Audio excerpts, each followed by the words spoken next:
मैंने ये देखा हिंदुस्तान में कि हमारे यहाँ तीज त्योहार होते हैं और हर तीज त्योहार में कुछ खास तरह के व्यंजन और पकवान बनते हैं। मैंने ये देखा है कि कुछ खास तरह के त्योहार में कुछ खास तरह का तेल उपयोग हो रहा है, दूसरे तरह के त्योहारों में दूसरे तरह का तेल उपयोग हो रहा है।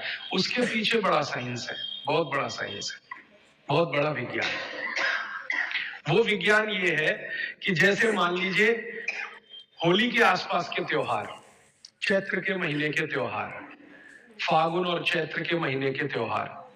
अब फागुन और चैत्र के महीने के त्योहारों में जो जो पकवान बन रहे हैं, आप उन पर अगर नजर डालें तो वो उस मौसम के हिसाब से बहुत ही अनुकूल है। दिवाली के आसपास के जो तीज त्योहार हैं, नवंबर दिसंबर के या अक्टूबर नवंबर के, उनमें जो पकवान बन रहे हैं वो खास तरह की प्रिपरेशन है, बहुत गहरा विज्ञान है। कभी मौका मिला तो इस पे अलग से ही बात करूंगा कि त्योहारों में पकाए जाने वाले जो व्यंजन हैं वो हमारे शरीर को किस तरह की मदद कर रहे हैं। हमारे वैज्ञानिकों ने माने महर्षियों ने ये देखा कि जीवन के दिनों में माने अगर ठंड के दिन है तो शरीर में क्या प्रकोप ज्यादा है, बरसात के दिन है तो शरीर में क्या प्रकोप ज्यादा है, गर्मी के दिन है तो शरीर में कौन सा प्रकोप ज्यादा, प्रकोप माने वात पित्त कफ, ये तीन ही तरह के। तो उनको संयमित रखने के लिए कौन सी चीजें प्रकृति ने दी है, तो व्यंजनों में वही चीजें डाली गई। जैसे अब मैं आपको थोड़ा और स्पष्ट करता हूं, ये बात अमूर्त है लेकिन अब थोड़ी मूर्त करता हूं। सर्दी के दिनों में जितने भी त्योहार आप मनाते हैं या जितने भी त्योहारों में आप अपने जीवन को लगाते हैं, ये सब त्योहारों में आप देखो भोजन ज्यादा से ज्यादा आपके हिसाब से गरिष्ठ होता है। प्रिपरेशन कुछ इस तरह के होते हैं, जैसे आप तिल खा रहे हैं, सर्दी के दिनों में भरपूर तिल खाया जाता है और तिल के तरह तरह के व्यंजन बनाए जाते हैं। अगर आप गुजरात में रहते हैं तो अड़दिया खाया जाता है, अड़दिया।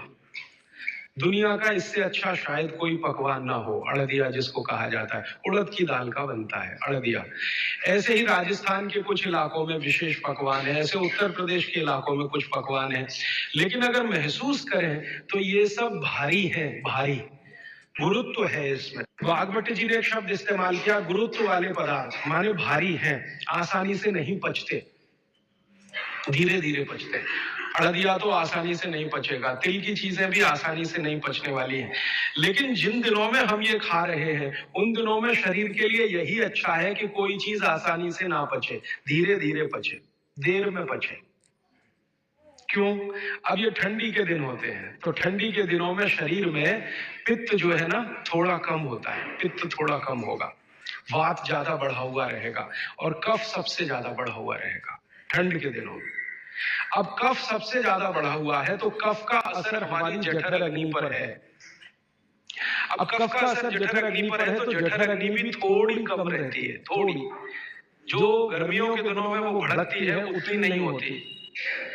तो अगर आपकी जठर अग्नि कुछ कम है, कफ के प्रभाव में है, तो आप भोजन भी ऐसे खाइए जो तुरंत पचने वाले नहीं है, धीरे धीरे पचने वाले हैं, ताकि जठर अग्नि उसके साथ मेल कर ले अपनी गति का। ऐसे समझ लो जठर